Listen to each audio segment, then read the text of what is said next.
Hi అండి. మా YouTube channel చూసిన వాళ్ళకు నా యొక్క ధన్యవాదాలు. చూడండి, మరుగుమందు సైడ్ ఎఫెక్ట్ లేకుండా మరుగుమందు ఇయ్యడం అనేది జరుగుతుంది. చూడండి, కొన్ని మూలికలు నేను చూపెడతాను. నల్లేరు చెట్టు, అతిపతి చెట్టు, హంస మొక్క, మరలమాతంగి, గండు ఉత్తరేణి చెట్టు, ఈ యొక్క చెట్లతో మరుగుమందు అనేది తయారు చేయడం అనేది జరుగుతుంది. ఈ మందు ఎవరికి పెడతారంటే భార్య భర్తలకు మాట విననప్పుడు ఈ మరుగుమందు పెట్టడం అనేది జరుగుతుంది.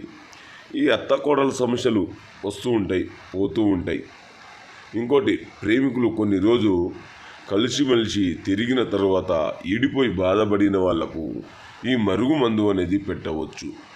ఎలా పెడతారంటే చికెన్లో కానీ, మటన్లో కానీ, స్వీట్లో కానీ, కూల్ డ్రింక్లో కానీ, టిఫిన్లో కానీ, ఎలాంటి కర్రీలో కానీ పెట్టి మీరు తినిపిస్తే చాలు, 3 రోజుల్లో వాళ్ళు మారిపోయి మీ చెప్పు చేతులు వచ్చేస్తారు.